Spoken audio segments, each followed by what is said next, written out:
Hello, hi, hey, howdy. Welcome back to Cover to Cover. You want something covered? I got you covered.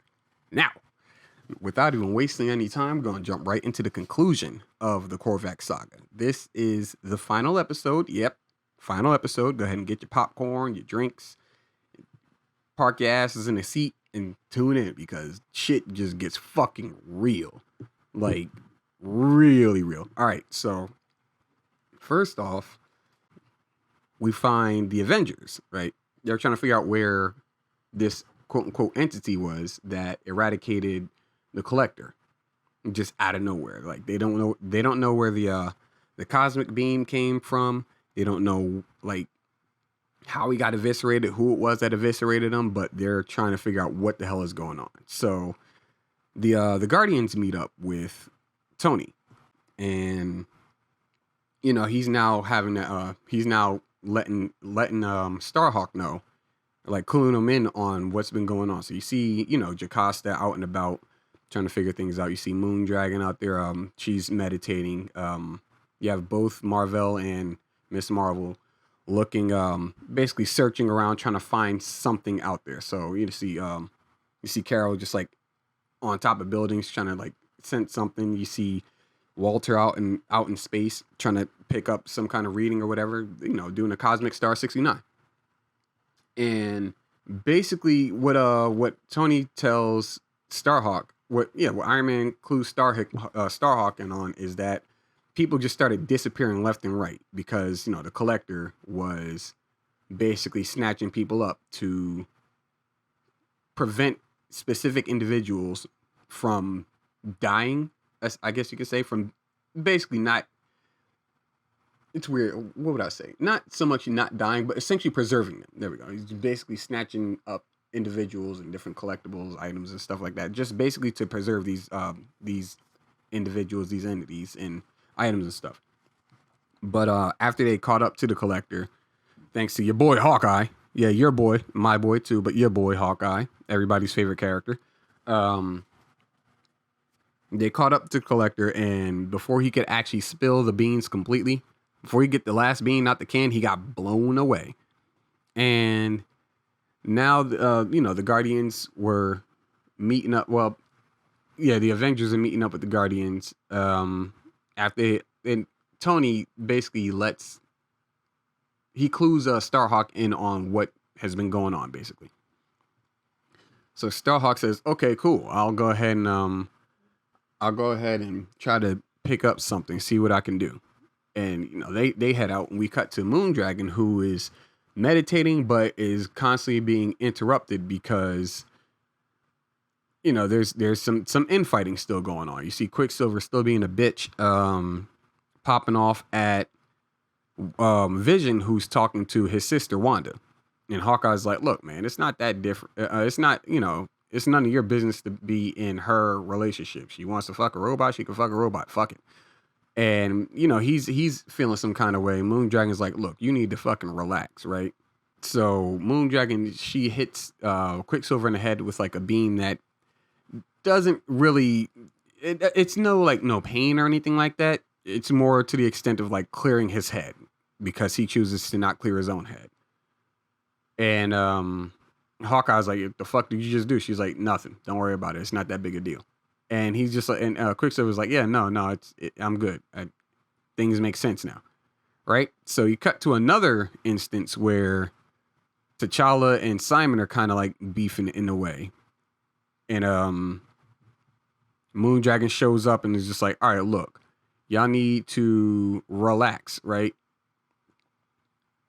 Before things could actually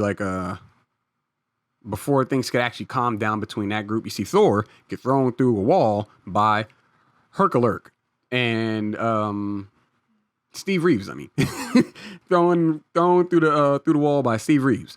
And they're kind of like Thor's like, "Look, man, we ain't gotta fight every time we see each other." And Herc is like, "Nah, that's that bullshit. See, don't be a bitch. Fight me, right?"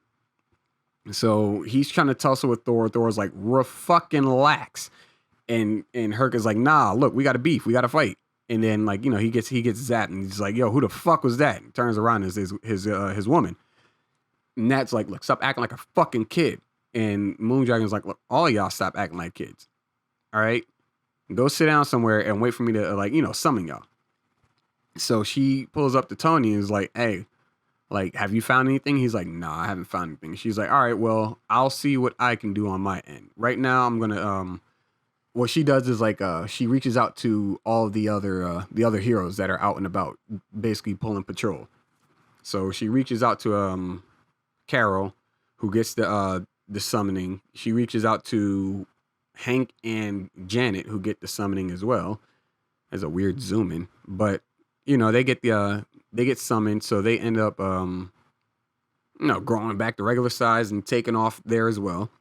And Jocasta gets the summoning as well, so she throws off her attire, which I just want to note, nobody's taking notice to this woman who's wearing like this deep purple outfit with exposed metal legs. Nobody goes, huh, interesting. It's only when she throws off the costume that they're just all like, oh shit, that's a fucking robot. It's like, well, I feel like somebody would take note or something. I don't know. Personally, I would have taken note. I wouldn't have said anything much, but anyway, that's me rambling. And cut to Walter, who's zooming around the cosmos trying to pick up something, and then he gets the this is honestly one of my favorite designs with Walter Lawson, when he goes like into cosmic form and just like turns into a star space themed human shaped thing. I fucking forgot what it's called. I love this design. It's really cool. I guess when he types into what would be the power cosmic, because there's also like Spider-Man did the same thing. Or Pete ended up, the same thing happened to him as well. But basically what ends up happening is he gets Moondragon's call as well, so he heads back. So everyone converges and they're just like, all right, so we are going to pull in whatever bit of information we have. So everybody's just like, all right, pull your mystic energies and your sciences and shit like that, and we're just gonna pinpoint whatever the fuck we got, right? And Starhawk, out of all of them, picks up nothing. So that kind of throws people off. It's like, I don't know why you wouldn't pick up something. Like, you probably have like the strongest cosmic sense out of everyone here. Like, you sure you didn't pick up anything? He's like, yeah, no, I didn't pick up anything. So what ends up happening is Tony's like, all right, well, let's work with what we got, right? So Hank puts in whatever bit of information he found. Everybody else, kind of chips in as well. And we cut to Korvac and Karina cleaning and tending to the plants, in which he's sitting there basically letting Karina know what's been going on the Avengers end. What ends up happening is like Karina kind of like checks him in a sense, is like, yeah, like if the Avengers team up with the Guardians, then that means you're gonna have a run-in with Starhawk again. He's like, nah, like Starhawk isn't a problem, right? Because he obliterated him, he turned him into dust. But that's the thing that really, well, we'll get there. What he does is, like, he obliterated him and rebuilt him and erased himself from his memory. He erased himself from Starhawk's memory, right? So what ends up happening is, she's like, well, what if they end up finding us? And Starhawk, Korvac is like, well, then, if they pull up, we do what we got to do, right? So what ends up happening is after the Avengers and the Guardians, after the heroes have basically gathered all of their information and stuff like that, they zoom in from Queens to Forest Hills to that one specific location where, energy readings were coming from. So everybody's like, all right, well, let's head out. And it kind of like hits them and they're like, oh yeah, like we got our government funding and support pulled. All right, everybody get to the corner. All right. So what ends up happening?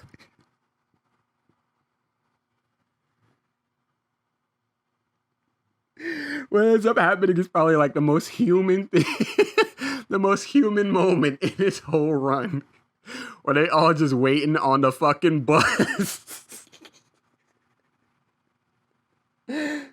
They're all just standing waiting on the bus to show up.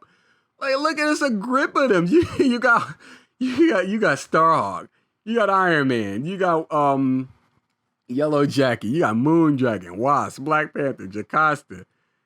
You can hear it in my voice. I'm just grinning ear to ear at this. You got Captain America, Thor, Quicksilver, Hawkeye, Hercules, Widow, Carol, Simon, and Wonder Man, Walter Lawson, Vision, Scarlet Witch, all of them just waiting on the fucking bus.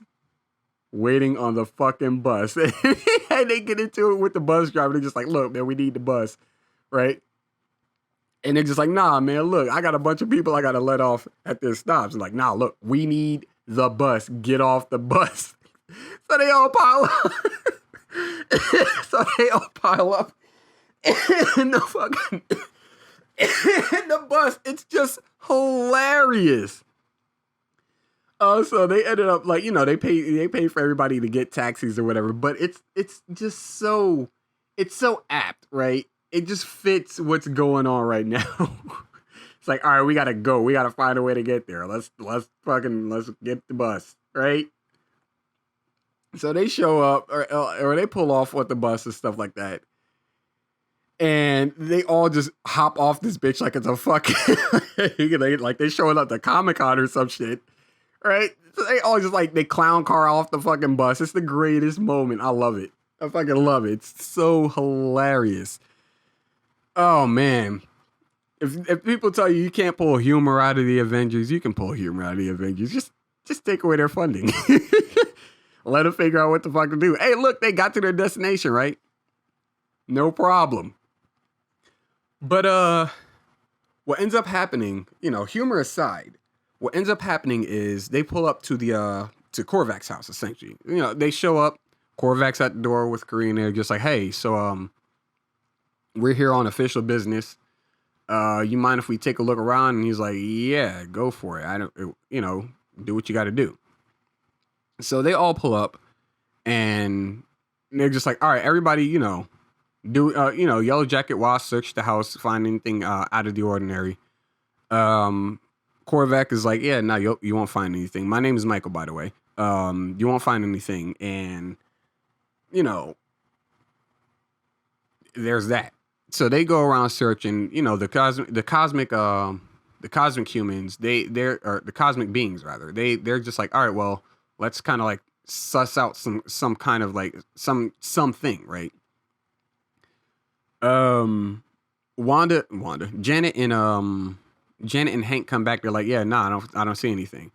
And everybody's just like, yeah, no, like, keep searching, essentially. Like, we got to find something. We're getting a reading from here. So there's got to be something that's kind of like, there's something hidden, right? What ends up happening is Moondragon searches, finds nothing.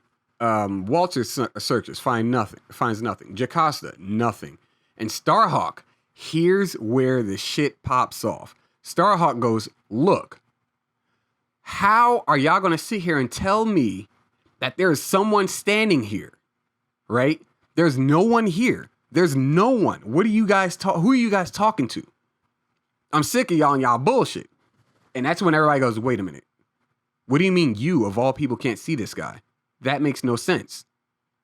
How do you not see this guy? And everybody's just like, whoa. Something's weird here. So what ends up happening is, that's basically Korvac's over his misstep is what I should say. In that, like, when he erased himself completely from Starhawk's memory and basically essentially made himself unseeable, he made himself unseeable and didn't actually see, he didn't have the foresight to know that they would all, suss him out and that Starhawk would not see him, one of the more cosmic aware beings in the group. So he's just like, that was, a misstep on my end. That was me and my hubris. Like, that's essentially where the Avengers go, wait a minute. Okay, you're weird. Something's going on. What the hell aren't you telling us? And he's like, all right, jig is up. You know what we got to do. So they all pull up on the guy, and he's like, all right, well, if y'all gonna pull up, well, I'm gonna hit y'all with what is true, right? I am Korvac, essentially, is what he's going off of. Like, he kind of goes through the whole, like, the whole spiel. I kind of want to reenact this bit, but that's like reading it panel to panel. And that, like, I'm pretty sure there's some kind of copywriting issues with that. And I don't feel like going through that. It kind of hassle. Nonetheless, he turns around, he's ugly. And what he does is he kind of clues everyone in on what his plans are and basically taking over the universe as he transforms into his cosmic self, right? He becomes this awesome fucking being. And it's like, now is where everything comes to a head. This is where the climax happens, the zenith. Everything crescendos. I'm just using words. Anyway, like, this is where the issue wraps up. Now, from this cover alone, you see basically everyone's laid out, right? You see Iron Man laid out. You see Yellow Jacket laid out. You see Captain America laid out. Scarlet Witch laid out. Vision laid out. Captain Marvel. Holy shit, Miss Marvel laid out. And Hawkeye laid out. And basically trying to resuscitate Hawkeye is Donald Blake, which is the human form of Thor. Of Thor at this time. Thor. It's Donald Blake. Dr. Donald Blake. Nonetheless, we jump in to basically what would be kind of like the summary of Korvac, right? Once he was called Korvac, the Machine Man, and as such, he was the evil nemesis of the Guardians of the Galaxy, who pursued him from the 31st century across time to our era. He eluded pursuit, and in the process, a bizarre twist of fate transformed him into the essence of knowledge and power. In this incarnation, he calls himself Michael, which means like unto God. The Avengers call him the enemy, and in their heart of hearts, even these Earth mightiest heroes fear him. After a desperate search, they have uncovered and dared to confront this being with overwhelming majesticness, overwhelming majesty, and might, whose stated goal is ownership of the universe, which he claims is his by right. And I'm sitting here like, okay, now it all comes to a head. Let's see how this goes, right? So first off, this fucking panel is amazing. Look at this art, dude. This shit's fantastic. Jesus. Fuck. I love this. Like, you see everybody kind of like recoiling. You see some of them going at Korvac and Karina. And like just the pure awesome. Like, look at the shading, look at the colors. Look at the the animation, like the action going on in a fucking pen. It's so fucking cool, dude. This is a fucking set piece. I want this on my fucking wall. I want this on my wall. Holy shit. This is badass. And it says, thus now, right here in this this box up here in the upper right, or upper left, I mean.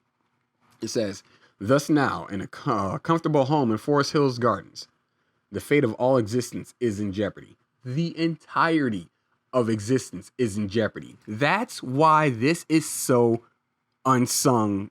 Or this is why I consider this an unsung, like, story. People need to find this shit because, yeah, Thanos is cool, but fucking Korvac, though. It's like, the fuck is a goddamn infinity stone? What the fuck is a stone? What the fuck? Little rocks out of here, man. I do this shit effortlessly. I don't need no damn rock. I don't need no damn item. I am the item. I am the MacGuffin. You ain't taking that shit from me. Fuck you, me.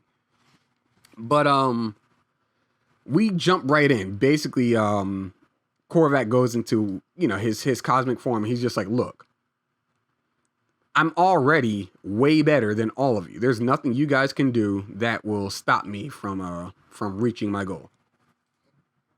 He says, Korvac is like, all right, since the jig is up, I am now unmasking my awesome presence. So now Thor senses me from Asgard. Now the Watcher senses me. Excuse me. Now Eternity senses me. Eternity sees that I'm a threat. What is Eternity going to do? Not a damn thing. You see Mephisto, Odin, and shoot, what's his name? Mephisto, Zeus. There we go. Mephisto, Zeus, and Jesus Christ. Just like, all right, there ain't shit you can do with me, right? So everybody's just like, at this point in time, everyone's lining up and just like, yeah, no, we got to find a way to stop this guy. What ends up happening is they're like, look, they're like, Moondragon, she sends out like a signal of sorts, right? She sends out a signal to reach out to the Guardians and let them know, hey, they like, you know, we found your threat, essentially. So they race off and, you know, they show up also to the convention. They show up to the convention and Charlie breaks down the doors. They pull up and they're just like, all right, look, the jig is up, motherfucker. We about to kick your ass, right? So they're just like, you know, they're like, all right, well, you know, you ain't gonna do shit once Astro shows up. And he's like, oh, Astro up here on the Nuva ring? This guy? Word? This guy? Yeah, he ain't gonna do shit neither. Blows that bitch up, right? Like, this is where the shit really, like, this is where it really sets in. You just like, dude, how do you fucking stop this guy, right? Because he reaches out. They're just like you see it right here. They're just like, oh, you mean this guy here? And they're just like, oh shit, he knows. And he's like, he sends out like, you know, some cosmic rays, blows up the Nuva ring, and it says here, on the 784th deck of the huge command sphere in a corridor only meters from the teleport chamber he was racing toward, Guardian Vance Astro dies screaming. So everyone in that room heard this man scream as he died, as this spacecraft blew up. It's just like, bro, this man is too powerful, right? Like, he went too unseen, and this is why he's so much of a threat. So, you know, like, that happens. Nikki pops off and she goes after Korvac, you know, tackles him in a sense. He throws her, right? And this is like, let this set in. He merely threw her. She's down. She's out. Quicksilver pulls up. And you see, you know, in Moondragon's eye, she knows what's about to happen. So she sheds tears, right? What ends up happening? Quicksilver blown away. Everybody then goes in. Vision, Charlie, Wonder Man, Iron Man. They pull up. Korvac throws a beam, hits the shield, blows Cap back. Let that set in. It hit the shield and blew Cap the fuck back. Like, that's fucking insane, right? And he goes, okay, cool. Charlie, gone.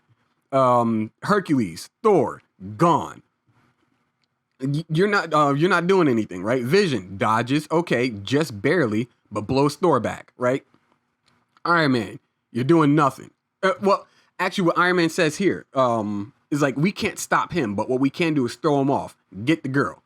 And this is where, you know, T'Challa's principles are tested, right? He goes, I can't attack the girl. Like, that's not my thing. That's not what the mantle of the Black Panther is about. That's not who I am as a person. Like, I'm not going to attack the woman because she's a woman or because she's, you know, the threat. It's a woman. Like, it's not my thing. Right.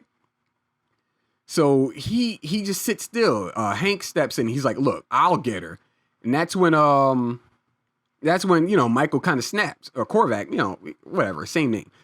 He snaps and he's like, nah, none of this shit. Blows Tony back, blows Wonder Man back, blows Starhawk back, blows Hank back.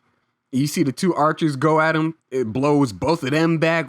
Fucking Carol Danvers, of all people, thinks she's going to do something, gets blown back. And then you got Martin X, T'Challa, and Martin X, Black Panther, mar-vell, think they about to do something. Obliterates Martin X. Blows a hole through mar-vell. And T'Challa blows him out. I'm sitting here like, bro, look at this shit. This is why this man is a fucking threat. What fucking effort are they putting up? Or rather, what effort is he putting in to stop? And he's doing barely anything. And they're all getting blown back. It's like they all have like a hit point each. And it's like, just look at the fucking destruction. This is crazy. I'm enjoying all of this. All right, so you see Widow get blown back. You see Cap lay it out, Charlie lay it out, Starhawk, T'Challa lay it out. Fucking Wanda blown back.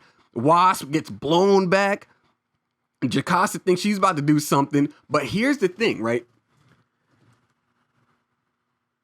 Captain America just survived, right? Like, he just survived. He essentially he was just knocked unconscious, right? He didn't die.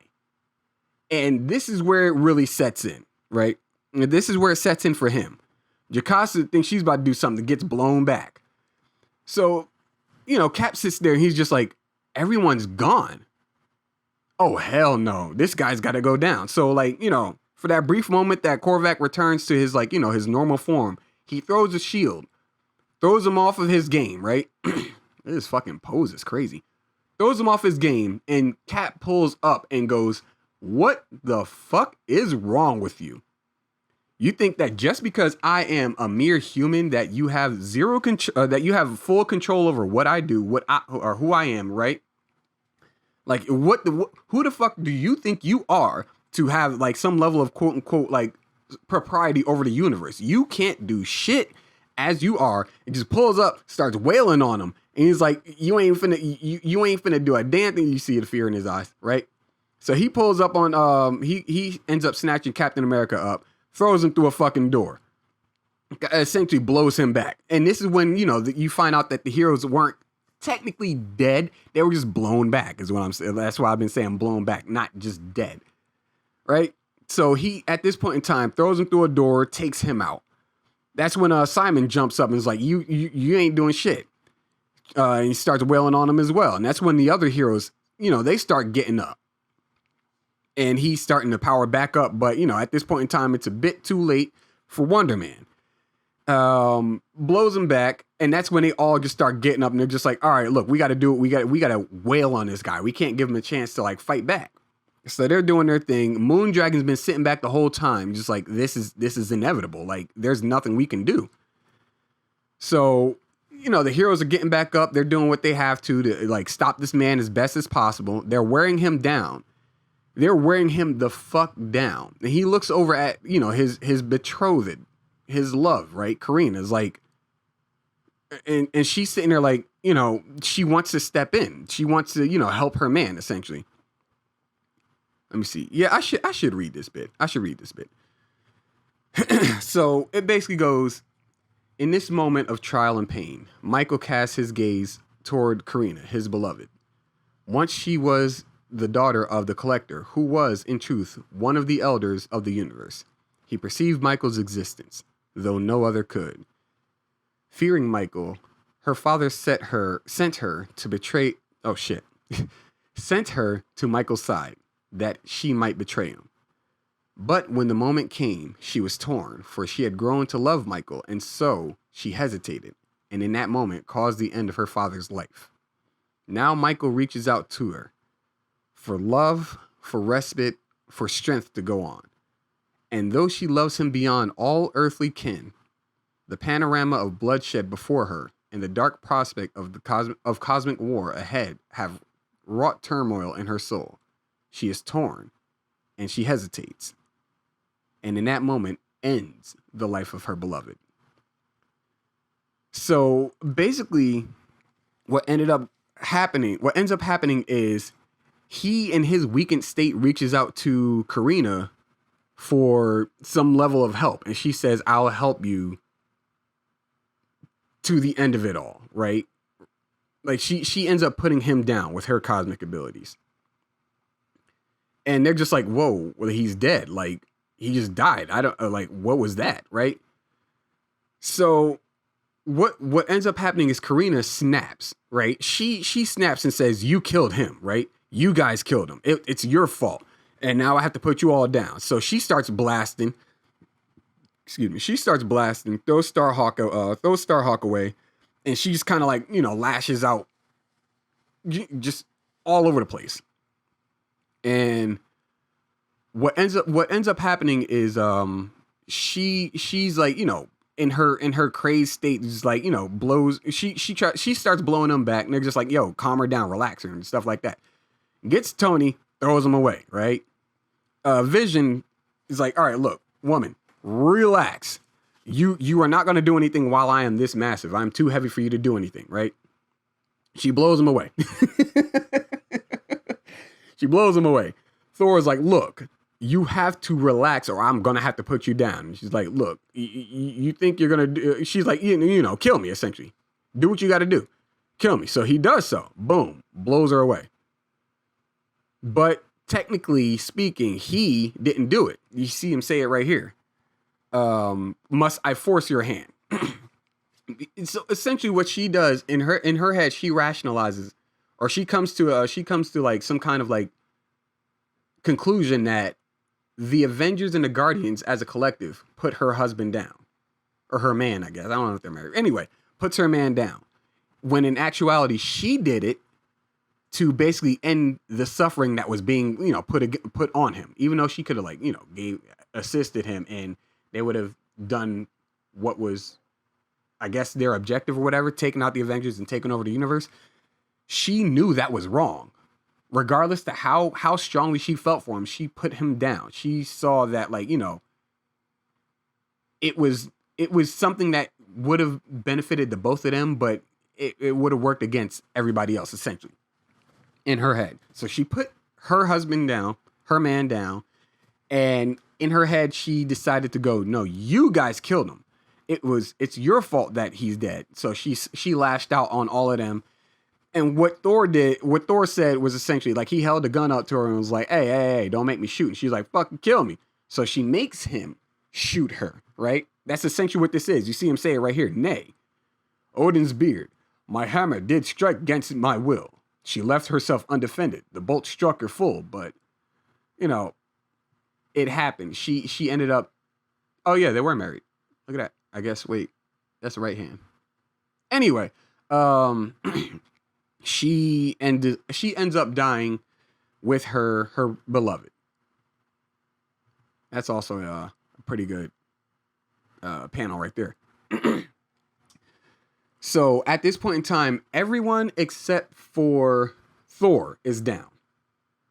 And you see Moondragon say right here, I observed all. In the heat of the battle, I dared to walk the plains of Michael's mind. I have seen inside his heart and touched the souls of Michael and his beloved.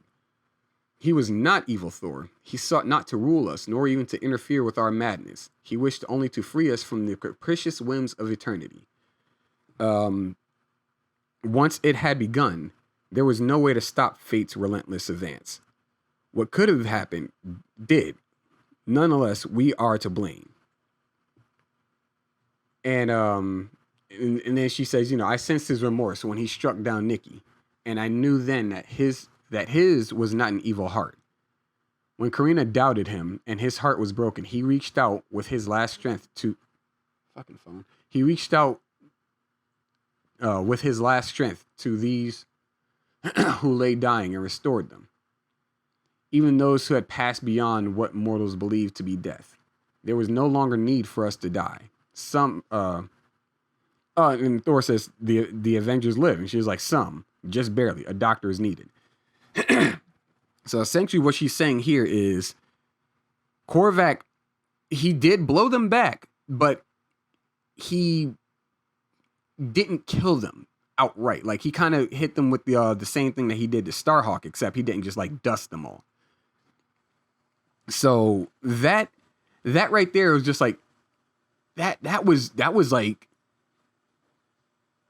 the whole fight was essentially something they wrapped the whole fight up in a fucking issue, right? They wrapped the whole fight up in like mere panels. Everyone's getting blown back, thrown away, discarded, like, you know, just utterly wrecked.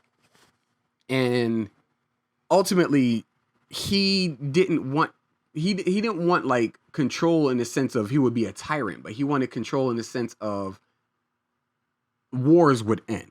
Like, he would have everything be as, I guess, utopian as possible.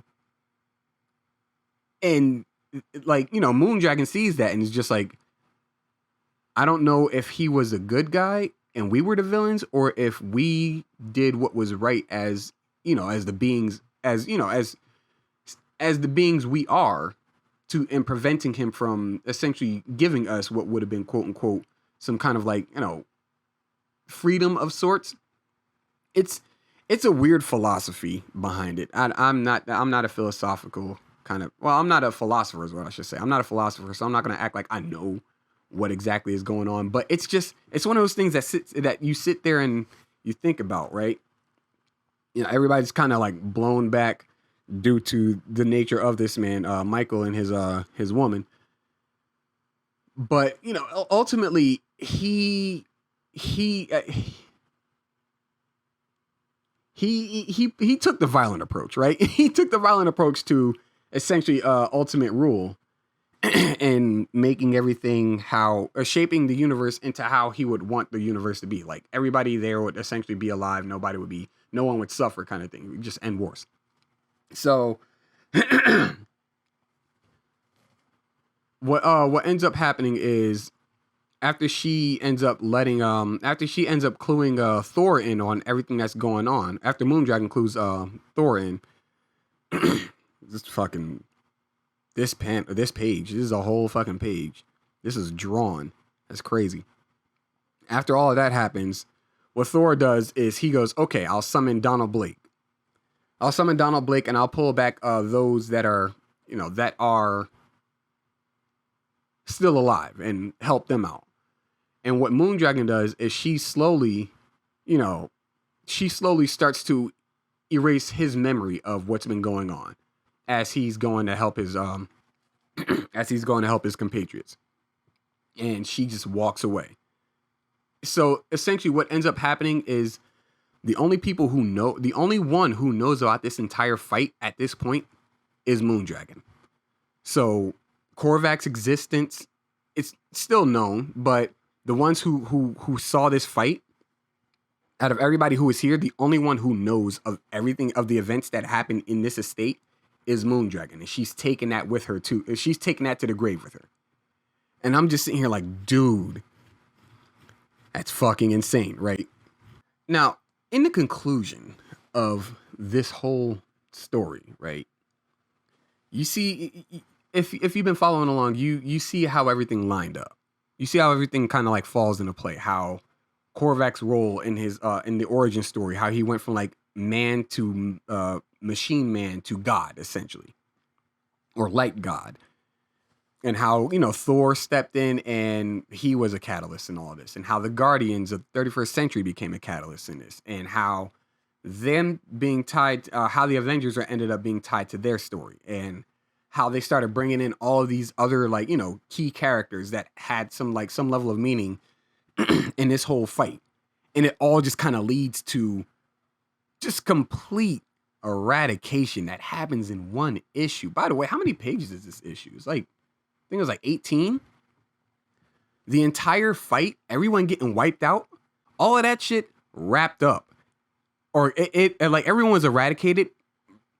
You're only halfway through the comic. Or halfway through the issue. Like that's how quickly everything happened.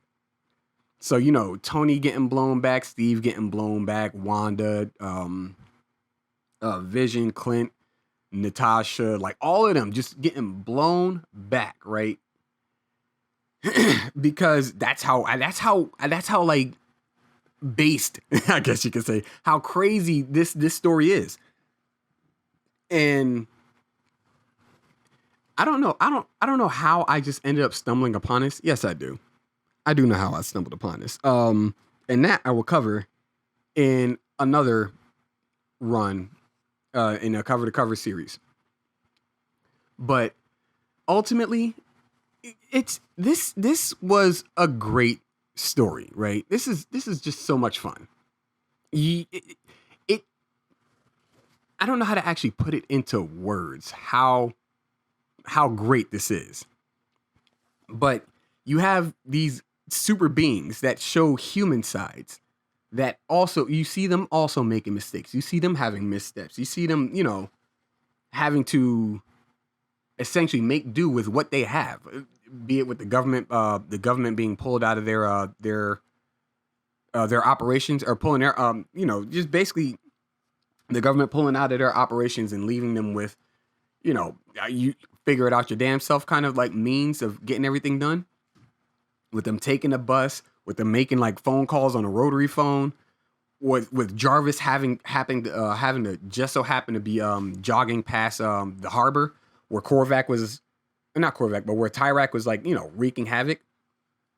It really it clues you into there. It's not just a story where, oh, okay, well, they're superheroes, therefore they have the answer to everything. They didn't have the answer to everything. They fumbled. They struggled for like 10 issues trying to figure out what the hell is going on. Why their friends, their compatriots were disappearing. Why Collector ended up getting blown back. Like who was behind the scenes work, like, pulling the strings and stuff like that. It's good storytelling. This is during a Jim Shooter run. I think the whole run was Jim Shooter. If I think there might have been someone else stepping in, but yeah, George Perez and Sal Buscema on like art and stuff. Panel layouts are great. The action was great. The character, I guess, acting, if you can say, was great. Like, it's just fun. It's just pure fun. And it's funny when people talk about escapism. It's like, oh, well, y'all, like, when we say escapism, we don't mean in a sense of we want it to be 100% free of politics. Now, if it's 100% free of politics, fine, whatever. Is it a good story? That's all we really care for. Like, there's politics in everything, all right? Like, there's politics in Lord of the Rings. There's politics in Game of Thrones. There's politics in Star Trek and Star Wars. There's politics in comic books and DC and Marvel. And we're not saying, like, we as the comic book fans, as fans of these fan spaces, we're not saying 100% no politics. We're saying if there is any politics, have it included in the story. Have it make sense. Give it a reason to exist in this, right? So you can look at a series like Gundam, right? Not just Mobile Suit, not just like the classic Gundam, but like all Gundam series. You can look at like even stretching over into anime. Well, like Gundam is an anime, but still, like, even with like Gundam, with Death Note, with even Bleach. Even though Bleach doesn't have like like Earth-based government, or like an Earth-based governmental structure that they really focus on, the Soul Society is some level of a government structure. We get that politics exists in almost everything, but it doesn't have to be identity politics. It doesn't have to be women being better than men for the sake of boo patriarchy. It doesn't have to be black black characters being better than white characters because more racism or anything like that. It doesn't have to be the LGBT full alphabet mob going, okay, well, because we don't like the nuclear family, we're going to say that all straight people are like they suck or something. Like, it doesn't have to be that at all. That's what we're saying. That's why people don't like what's going on in like current fan spaces. Like, that's why people are against the Disney Star Wars, essentially, because Rey, like, no one was against Rey being the main character. People were against Rey being a Mary Sue. She had the answer to everything for the sake of plot, and everyone loved her for some reason. And there was just there was not a single L for her to take. And if she did take an L, it wasn't like a hard L. It wasn't her getting an arm lobbed off. It wasn't her losing her love, her boyfriend or husband or wife or whatever. It wasn't that. It was just, oh well, I don't think I can do it. That's not good enough. That's not a good story at all. It's like, oh, you've been good enough for 2 fucking movies, apparently, but all of a sudden now you feel like you can't do it. No, that's why people didn't like it. And then you brought back Palpatine from the dead and said, oh well, he didn't technically die, it's just a clone. Like, what kind of? That's why people don't like it, is because you choose to take what exists and turn it into something you want it to be. No, don't do that. That's essentially erasing history. We know there are people that are not going to like what happened. But it happened. It's fine. It's fine if Carol Danvers gets humiliated by Wonder Man in a powerlifting contest. It's fine. All right, it's not a big deal. Like that doesn't mean you then go, oh well, bring in bring in Wonder Man in like current run or in the movies or whatever, and then have her outlift him because she's strong. No, just leave it as is. It's not that big of a deal. Trust me. But ultimately, what I'm getting to with all of this is just let people have their fun, right? And by have their fun, I mean like don't go around changing what exists just for the sake of you want to have the upper hand in the argument. Like, look, you see Hawkeye throughout the Korvac run, right? You see him throughout the Korvac run. He's jovial, he's fun, but when it comes down to it, he does what needs to be done. He's not sitting here brooding all over the fucking place. That shit pisses me off in current runs. But like, I mean, and by brooding, I mean like Old Man Hawkeye's brooding, but most of his friends are dead. That makes sense. But in that sense, like he's not just sitting here, oh well, I'm just a useless man and all the women around me are awesome and perfect and they're better than me. Like, what kind of bullshit is this, dude? Like, if it's a Hawkeye series, it should be about Hawkeye being great, not Hawkeye being self-deprecating, people like fucking embarrassing him and belittling him and degrading him in his own fucking story. Like, that's so fucking lame. Nobody wants to read that shit. It's stupid. That's why you can look at, this run right here, the Avengers. They had their conflicts. They had their ups and their downs. But at the end of it all, they still came together and persevered. And it's great. I want to see this story. I want to see this, even though it'd probably be like over the span of like, if you're going to do an Avengers run, I want to see this, animated or not live action. I don't really care too much about the live action movies, but like, I want to see it animated. That'd be great. Nonetheless, I think I've rambled on for enough time. That being said, I'm gonna go ahead and get the fuck up out of here.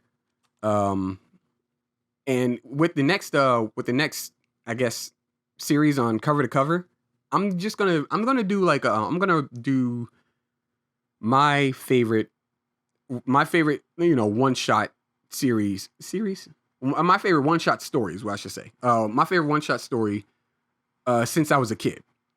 One of my favorite stories. And if you guys enjoy this, let me know in the comment section below. Hit like, subscribe, the whole wiki checklist. Yeah, this is great. I don't know how to actually sign off from like concluding the series or concluding a run, rather, is what I should say. Not just yet. I might also just kind of like as a sidebar, just to kind of like remind myself if I were to ever watch this again, or if someone wanted to remind me later on down the line, I might want to go back and redo this kind of, because like I want to improve, right? I want to put out better content, or produce better content rather. I want to be able to go back on the Korvac saga and be like, okay, well, I did terribly with, explaining this stuff. I think what I'll do with the next one is I'll do this, or I'll do that, or I'll add in this right here. I'll take this out and stuff like that. Just kind of like clean it up. This is more of me just stepping into doing comic reviews, something that I've wanted to do for some years now. So again, if you guys enjoy this, leave a like, comment, subscribe, the whole Susan Wiki checklist, and stay tuned for the next story. Until next time, stay safe. It's real in these streets, and take it easy.